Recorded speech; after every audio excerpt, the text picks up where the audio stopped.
All right, so get ready, because today we're taking a deep dive into the philosophy of Hegel.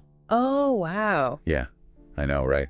It can be pretty intimidating. It can be, yeah. Yeah, his writing, it's dense. His They're concepts, very challenging. they're very challenging, very mind-bending. Yeah, But that's kind of what we're here for, right? To break it down. absolutely. Yeah. So we're going to unpack the core ideas of this really influential thinker, Georg Wilhelm Friedrich Hegel, who was in Germany, late 1700s and early 1800s. Right? And we're going to be talking about concepts like the Geist, the dialectic, and his pretty unique views on history and power dynamics. Right. And trust me, even if you've never really, read a lot of philosophy, I think you'll find this interesting because we're really aiming for those aha moments where you can see how Hegel's ideas are still relevant today in the modern world. For sure. So I think a great place to start is with this idea that Hegel was an idealist, Yeah.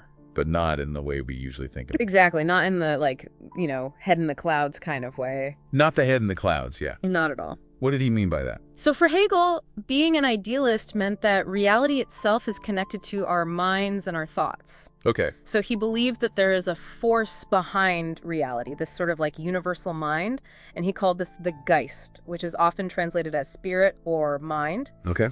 And this Geist is always changing, always developing. Okay, so imagine a river Yeah, changing its course over time. right. It's the same water, Right, but yeah. the path is always shifting, right? Yeah, Shaping yeah. the landscape. Yeah. Is that what we're talking about with the Geist? That's a great analogy. Yeah, that's a really good way to think about it. Okay. Because the Geist, for Hegel, is shaping reality. Okay. And history, for him, is the story of the Geist becoming self-aware through all of our actions and experiences. Okay, so its reality is this ever-changing river. How exactly does it evolve? Well, that's where we get to Hegel's famous dialectic. Oh, here we go. But it's not like a regular debate or argument. It's more like, you could say, like a dance of ideas where concepts clash and contradict each other and they kind of merge into something new. I like that it's a philosophical dance battle. Yeah, exactly. That's much more fun than just like, dusty old arguments. Right, So you have the thesis, your initial idea, right.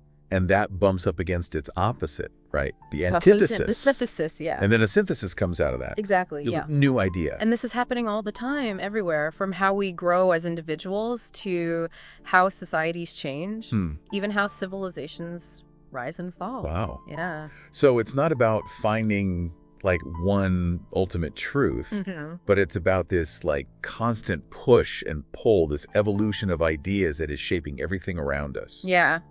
Wow. Okay, so you mentioned an example of how this dance-off plays out. Yes. The master-slave dialectic. Master-slave dialectic, yes. What's that all about? Yeah, so you have this classic power dynamic, right? You have the master, who has all the power, and the slave, who's submissive. Right. But then through their labor, through their struggle, the slave develops a much deeper self-awareness than the master, Okay. even though they seem powerless. Now things are getting interesting. Right. So the master, while they're on top, becomes defined by that power dynamic. Okay. And they're dependent on the slave's labor. Interesting. So it's a very simple setup, but it has really big implications. Yeah. It makes us question our assumptions about who actually holds the power Yeah. and how change really happens. Wow, kind of flips the script on us. It does, yeah. It makes you wonder how this dynamic plays out in everything from, personal relationships to all of history. Absolutely. And speaking of history, Hegel had some interesting ideas about history. He did, yes. He wasn't just thinking about dates and names, right? No, he saw history as this, you could say, grand narrative of the Geist moving towards greater freedom and awareness. Okay. So all the different cultures, historical eras, they're like stages in this journey towards this ultimate goal. It's like a giant puzzle. Right. Where each piece, even the ones that seem insignificant, contributes to the bigger picture. Exactly. Wow. Yeah. It makes you wonder if Hegel himself was like a revolutionary. I mean, he influenced Marx, who definitely was. Right. So was Hegel like that? Did he want to shake things up? Well, he did believe in a strong ethical state, a state that balances individual rights with the common good. But he wasn't necessarily a revolutionary in, the traditional sense. Okay. He was more of a reformist. Oh. He believed in progress, but progress that happens through finding common ground, creating synthesis. So he wasn't about tearing down the whole structure. No. He was figuring out how to make it work better for everyone. Exactly, yeah. Okay, that's interesting. Yeah? Now, we can't talk about Hegel without talking about religion, but Right. especially Christianity. Yeah. It played a big role in his philosophy. Absolutely. So what was his take on that? Well, he saw Christianity as a very important step in the Geist's development, especially its emphasis on, like, love, forgiveness, reconciliation. But it's important to note that he interpreted Christian doctrines philosophically. Yeah. He was focused on the deeper meaning and the symbolism rather than taking them literally. Right. Yeah. So he was looking at the big ideas, how they shaped human consciousness. Exactly. Rather than getting bogged down in, like, theological debates. Exactly. It seems like Hegel could see connections between all these seemingly different things, right? Find unity in diversity. He did, yes. But to make sense of it all, we need to understand how he structured his philosophy. Right. He did have a system, right? Yes, he did. Okay, can you break it down for us? Yeah, so Hegel's philosophy is divided into three main parts: Okay. logic, philosophy of nature, and philosophy of spirit. Okay, those are some big words. So in a nutshell, what are those three parts all about? So each part, you can say, represents a stage in the development of the Geist. Logic explores the abstract categories of thought, like the building blocks of how we understand the world. Correct. Philosophy of nature analyzes the physical world, the realm of matter and energy, Right. and philosophy of spirit deals with consciousness, self-awareness, human experience, and culture. So it's like the Geist is on this incredible journey, Yeah. going from like abstract logic to the physical world and then finally to the realm of human consciousness. Exactly. Each step building on the one before it. Right. It's amazing how he created this like grand interconnected system of thought. It is. But let's like bring it back down to earth for a minute. Yeah. What was his lasting impact? Right. Like how do his ideas resonate today? So Hegel's influence is immense. Okay. Thinkers from like Marx, Kierkegaard to countless others have been inspired by him. Wow. And his impact goes beyond philosophy. Okay. It goes to politics, history, culture. Even if you've never read a single word of Hegel, his ideas are present in the world today. It's amazing to think that ideas from centuries ago can still be so relevant and impactful. They are, yeah. So we've covered a lot of ground already. We have. But this is just the beginning of our Hegelian adventure. Yes. So stick with us as we dive deeper into the fascinating world of Hegel's thought. You know, before we go too far down this Hegelian rabbit hole, I think it's important to remember something people often forget. Oh, okay. Hegel believed that philosophy was like the highest achievement of the absolute spirit. It's the culmination of all the self-awareness stuff we've been talking about. So he's saying that philosophy is the ultimate form of knowledge. Yes. And for Hegel, this wasn't just some, intellectual game. Right. It was about understanding reality in its entirety. Like getting to the heart of what it all means. Exactly. Philosophy was how the Geist becomes aware of itself, its history, its purpose. Okay, I follow. And in that process, he believed that the history of philosophy is super important. Hold on, what do you mean by that? Hegel thought that the history of philosophy is a part of philosophy itself. Okay. Like all those big names, Socrates, Plato, Aristotle. Yeah. He didn't see them as just historical figures, right? They were stages in the Geist's journey. Each one contributed to our understanding of the world, moving us forward. So studying the history of philosophy is like reading the autobiography of the Geist. Yeah, that's a great way to put it. Wow, okay. And speaking of those big names, Hegel was particularly interested in Aristotle. Wait, Aristotle? He was way back in ancient Greece. I know, right? What did Hegel see in those ancient ideas? Well, Hegel thought that Aristotle sort of laid the groundwork for his own system. He admired how Aristotle understood some fundamental truths, even if he didn't get everything right. Okay, like what? For example, Aristotle saw reality as a dynamic process, always in motion. Right. Always changing, evolving, like that river we talked about. Exactly. He also talked about substance not as some fixed thing, but as a unity of form and matter. Okay. Constantly changing, and Hegel took those ideas and, ran with them, especially with his focus on the dialectic. So Hegel saw ancient philosophy as a source of inspiration. Yeah, he wasn't just a scholar, you know? He was a real innovator. It's like how he reinterpreted Christianity. Exactly. Taking core ideas and making them his own. Right. He saw Christianity as this crucial moment in the Geist's development. Yeah, we talked about that. But he always interpreted those concepts philosophically. Right, looking for deeper meaning. Exactly. He was a master of taking elements from the past and transforming them into something new. So, okay, speaking of systems, how did Hegel organize all of his ideas? Right. So Hegel saw his philosophy as this whole complete system. Okay. And he divided it into three main sections. Oh, here we go. The three parts again. Yes. Logic, philosophy of nature, and philosophy of spirit. Okay, those are some pretty big concepts. They are. Can you give us like a quick rundown of each one? Sure. So in a nutshell, logic is the study of the pure categories of thought. Okay. It's about how our minds work at the most basic level. The philosophy of nature looks at the physical world, the realm of matter and energy. Right. Okay. And then the philosophy of spirit deals with consciousness, self-awareness, you know, all those things that make us human. Wow, that's pretty ambitious. It is. It's like he's trying to explain everything. He was. But are those three sections just separate disciplines, or are they connected? That's the cool part. Yeah. Hegel saw them as moments in the Geist's development. They're not separate, they're intertwined. Okay. So logic is the most abstract level where the Geist is still potential. Okay. Nature is where the Geist externalizes itself. Like it takes a detour into the physical world. Exactly. And then finally, the Geist returns to itself, becomes fully self-aware. Wow, so it's this whole journey from abstract thought to the physical world and then back to self-awareness. Right. And it's all driven by the dialectic. That philosophical dance-off we were talking about? Exactly. Wow, okay. But we've only seen the dialectic in action with that master-slave example. Right. Are there other examples? Oh yeah, Hegel applied it to everything. Logic, history, politics, even art.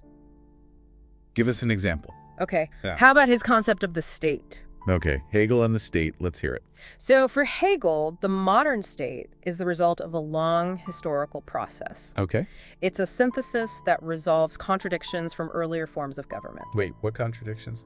Well, he saw three stages in the evolution of the state. Mm-hmm. The Greek state, the Roman state, and the Germanic state. Okay. The Greek state had this strong sense of community, Right. but it also lacked individual freedom. Okay, so good for the collective, but maybe not so much for individual expression. Exactly. Then the Roman state came along, all about law and order, Okay. but it became impersonal, bureaucratic, Right. stifling creativity, right? Finally, you have the Germanic state, which for Hegel was the best of both worlds, Okay. combining Greek community with Roman structure. So the modern state, according to Hegel, is like the best of both worlds. Yes, it balances individual needs with the needs of the community. But that sounds like a really tough balancing act. It is. It requires constant effort, but Hegel was optimistic about the potential of the state.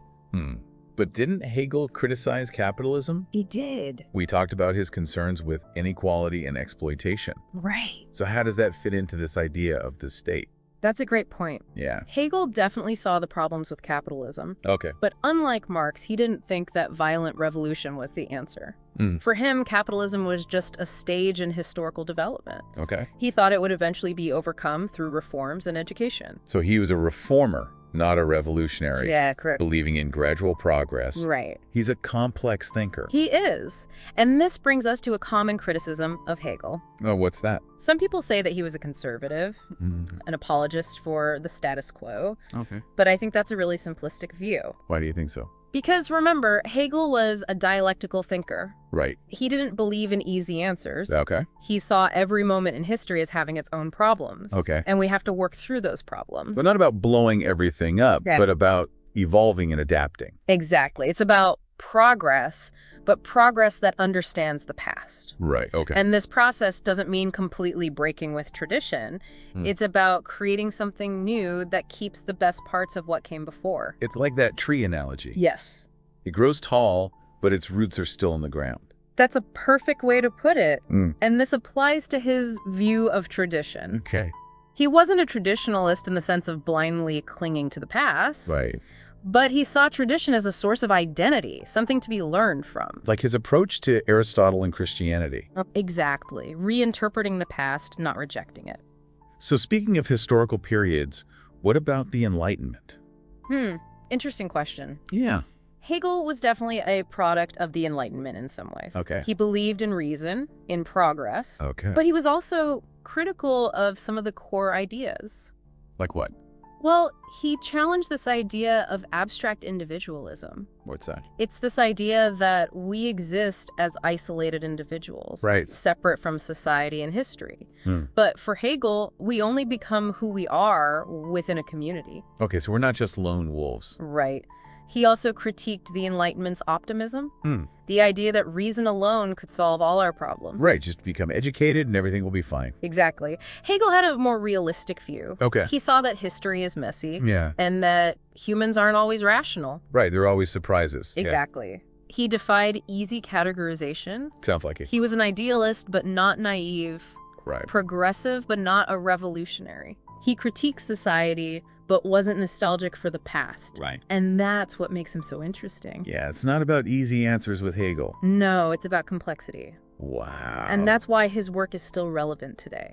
definitely makes you think. And, you know, his influence on later thinkers is undeniable. Yeah, we talked about Marx. Right, but it goes beyond just academics. So his ideas had a real impact on the world. They did. He influenced politics, history, culture. Even today, his work challenges us to think differently. It's amazing how ideas from centuries ago can still be so powerful. It is. And, I think that's what true philosophy is all about. What do you mean? It's not about giving us the answers. It's about helping us ask the right questions. Yes. It's about staying curious, engaged. Exactly. So, to everyone listening, keep exploring Hegel. Yeah. Grapple with his ideas. Ask your own question. And see where it takes you. Because philosophy is an endless journey. All right, so let's talk about one of Hegel's most famous works, and maybe one of his most intimidating. The Phenomenology of Spirit. Oh, yeah, that one. I have to admit, this book has always kind of scared me a little bit. I understand. It's dense, it's abstract. It is. What makes it so special? Why is it considered like a masterpiece? Well, first of all, the Phenomenology isn't like a regular philosophy book. It's more like, you could say, a philosophical novel. A novel? Really? Yeah, Hegel uses really vivid language, imagery, metaphors to describe this, like, journey of human consciousness. All And right. what's really groundbreaking is that it doesn't just tell you what the system is. Okay. It shows you how we arrive at knowledge. Like, it's a roadmap of how consciousness develops and reaches truth. And as we've been talking about, that path isn't straight, right? No, it's not. It's full of twists and turns, contradictions, and ultimately growth. Exactly. So can you give us, like, the main stages of this journey? What does consciousness actually go through? Sure. So Hegel describes these figures of consciousness, Okay. each one representing a different stage of understanding. So it's not just abstract ideas, but actual characters. Right. Exactly. That's a cool way to think about it. It starts with what he calls naive consciousness, Okay. which thinks it can just directly grasp reality, no problem. Like just opening your eyes and seeing the world as it is. Exactly. No filters. Okay. Then we move to unhappy consciousness, Okay. which starts to realize the limits of its own understanding. Right. It bumps up against reality. Yeah, it experiences this separation between itself and the world. It wants unity, but feels fragmented. And I think this is where we see that master-slave dynamic again, right? Exactly. That struggle for recognition. Yeah. The master-slave relationship is a classic example of the Hegelian dialectic. Okay, so consciousness is developing through these conflicts. Right. Through struggle and negation, it reaches a higher level. So what happens next? Well, Hegel takes us through other figures like observing reason, which tries to make sense of the world through science, observation, creating laws. And then there's spirit, which is realized in culture, art, religion. So the phenomenology is like this coming-of-age story for consciousness. Yeah, it's a great way to put it. Starting from this naive perspective and then gradually reaching this deeper understanding. Exactly. But what's the end goal? What does Hegel mean by absolute knowledge? This is where it gets really mind-blowing. Okay. Absolute knowledge isn't some fixed endpoint. Okay. It's not like you just learn all the facts and you're done. Okay, so it's not just about accumulating knowledge. No, it's the result of this constant process of self-reflection. It's about the Geist realizing that it's the source of everything. Okay, that's a bit over my head. It is a very deep concept, but it's a kind of knowledge that doesn't just describe reality, but understands its deeper meaning. Okay. It sees how everything is connected. Wow, so how do we achieve this absolute knowledge? Well, for Hegel, the tool is philosophy. He believed philosophy was the highest form of knowledge Okay. because it can think about thinking itself. Mm. It can understand those universal categories that structure reality. So philosophy is like the key to unlocking the whole system. Exactly. The phenomenology is like a preparation for his whole philosophy. It's like a map to help us navigate his ideas. Right, exactly. But once we reach this absolute knowledge, what happens then? Do we just stop? No. Okay. For Hegel, absolute knowledge is a new beginning. I like that. It's not about reaching the finish line. Exactly. It's about constant growth and evolution. So the Geist doesn't just sit back and relax. No, it takes that knowledge and puts it into action. Okay. It changes the world, it shapes history and culture. So philosophy, for Hegel, wasn't just some abstract idea. No, it was about making a real difference. It's about engaging with the world and transforming it. Yes.